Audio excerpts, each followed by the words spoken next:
Hello, my dear students. So, today our topic is colligative properties.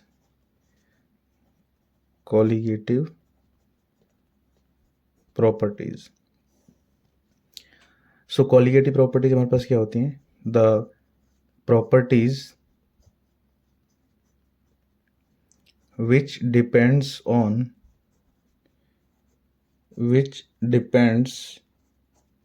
on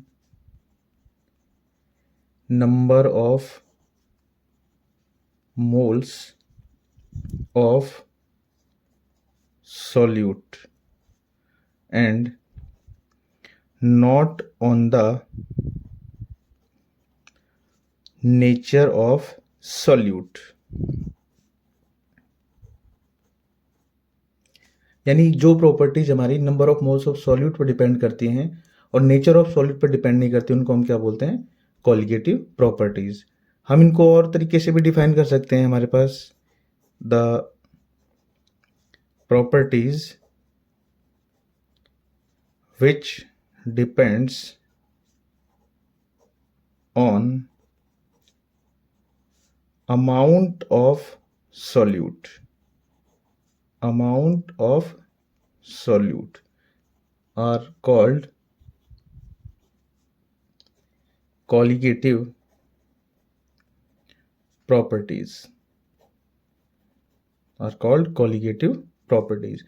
So हमारे पास mainly 4 types की colligative properties होती है. These are of 4 types. जो पहली हमारे पास colligative property होती है वो होती है हमारे पास elevation in boiling point. Second property होती है हमारे पास डिप्रेशन इन फ्रीजिंग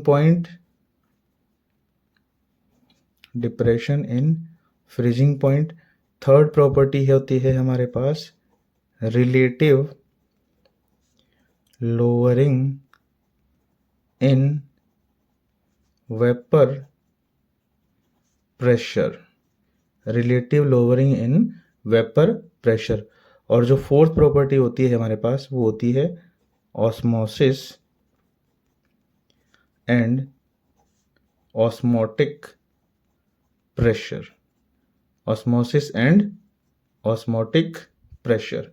सो चलिए वन बाय वन हम इन कॉलिगेटिव प्रॉपर्टीज को क्या करते हैं?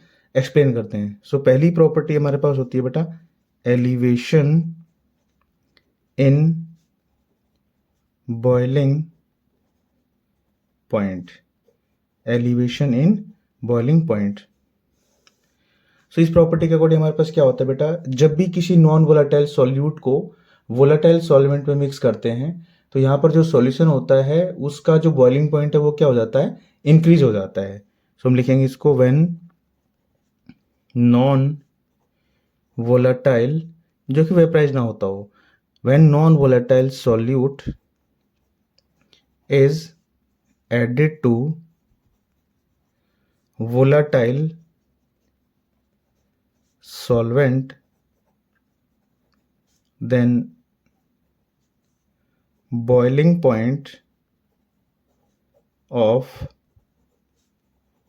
solution increase. So boiling point solution का क्या हो जाता है? इंक्रीज हो जाता है, क्योंकि वेपर प्रेशर क्या हो जाता है? घट जाता है. वेपर प्रेशर डिक्रीज हो जाता है और बॉइलिंग पॉइंट क्या हो जाता है? इंक्रीज हो जाता है. तो चलिए इसको हम फॉर्मूले से समझते हैं. यहाँ पर हमारे पास एलिवेशन बॉइलिंग पॉइंट को हम डिनोट करते हैं डेल्टा टीबी से. तो यहाँ पर जो डेल्टा टीबी होता है हमारे पास वो क्या हो जाता है? T B minus T not B. So ये हमारे पास क्या हो जाएगा? इसका फॉर्मूला हो जाएगा. तो डेल्टा टीबी का मतलब क्या हो गया हमारे पास? Elevation in boiling point. और जो टीबी हो गया मेरे पास, जो टीबी है यहाँ पर, ये हो जाएगा हमारा बॉइलिंग पॉइंट ऑफ सॉल्यूशन. और जो टी नॉट बी है हमारे पास, ये हो जाएगा हमारा boiling point of pure solvent. So अब देखिए यहाँ पर जो डेल्टा टी बी हमारे पास होता है, डेल्टा टी बी ये डायरेक्टली प्रोपोर्शनल होता है कंसंट्रेशन की टर्म स्मॉल m यानी कि मोलैलिटी के। Small m means molality. So यहाँ पर प्रोपोर्शनलिटी का सिंबल अगर हम हटाएंगे तो ये हो जाएगा हमारे पास delta T B equals to K B into small m। So यहाँ पर जो स्मॉल m हो गया मोलैलिटी और के बी हो गया यहाँ पर मोलल एलिवेशन कांस्टेंट।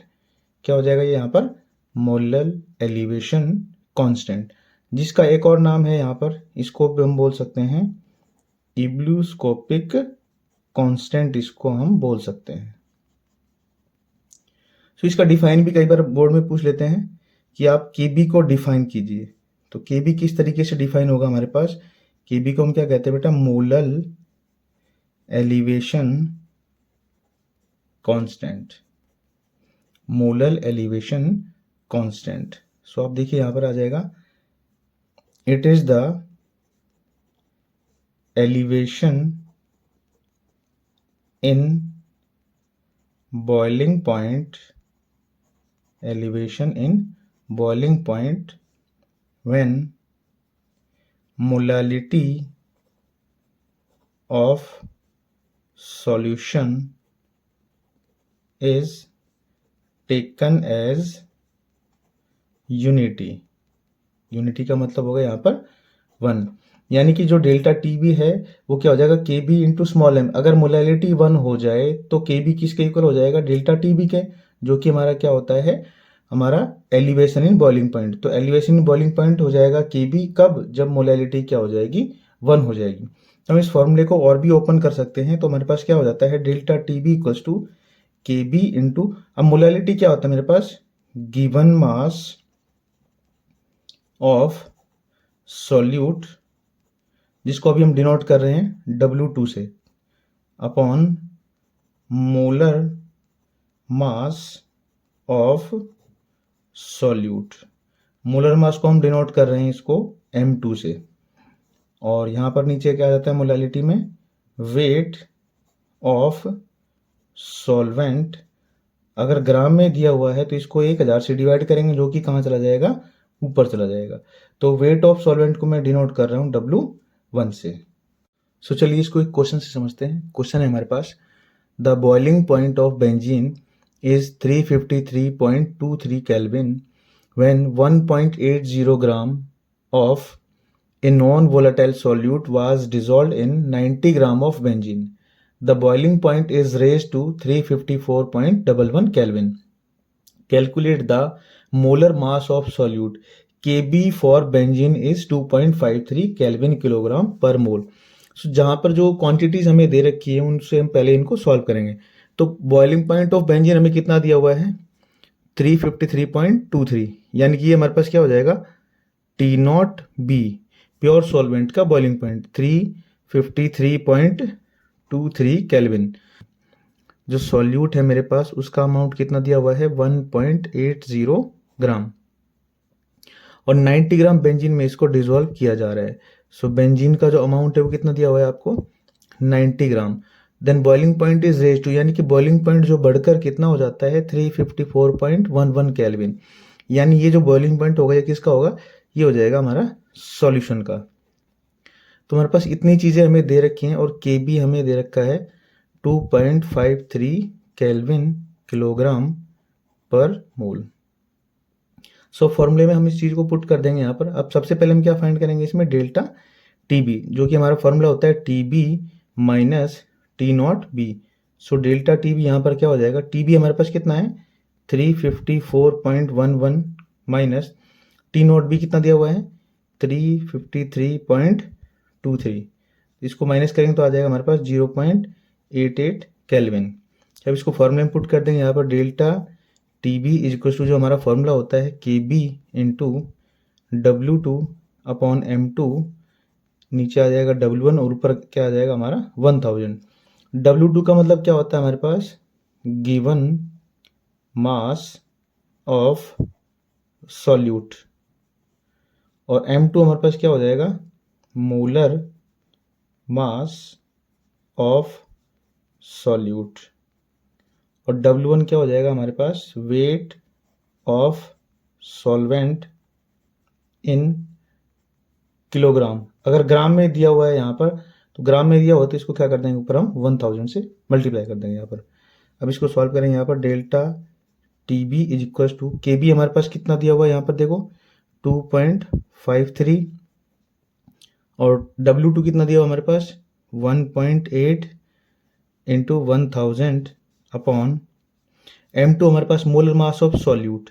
देखो मोलर मास ऑफ सॉल्यूट हमें फाइंड करना है, और W1 यानी वेट ऑफ सॉल्वेंट हमारे पास ग्राम में कितना दिया हुआ है यहाँ पर 90 ग्राम दिया हुआ है, और डेल्टा टी भी हमने कैलकुलेट कर लिया है कितना है, ये रहा इधर 0.88, यानी कि 0.88 is equal to 2.53 upon M2 into 1.8 into 1000 upon 90।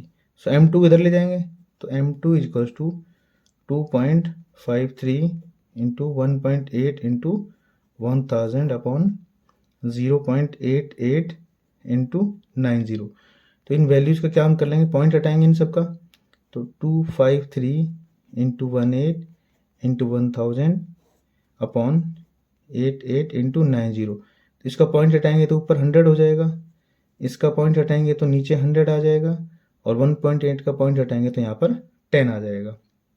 इस तरीके से यहाँ पर 1000 से 1000 कैंसिल हो जाएगा, एक जीरो से इधर एक जीरो यहाँ पर कैंसिल हो गई, तो 9 हो जाएगा 2 टाइम्स, ये 44 टाइम्स, और ये 22, 2 5 जा 10, और इसको हम सॉल्व कर देंगे यहाँ पर, तो M2 आ जाएगा हमारे पास 253 इंटू 5 अपॉन 22। तो यहाँ से इसको सिंप्लीफाई करेंगे तो आ जाएगा हमारे पास 57.5 ग्राम। इस तरीके से हम मोलर मास जो है वो सॉल्यूट का हम फाइंड कर सकते हैं। Thanks for watching my video. अगर मेरी वीडियो आपको अच्छी लगी हो तो प्लीज़ इस चैनल को लाइक कीजिए, सब्सक्राइब कीजिए और बेल आइकन को क्लिक कीजिए, ताकि हमारी जो नोटिफिकेशन जो है आपको जल्दी से जल्दी मिल सके। Thank you.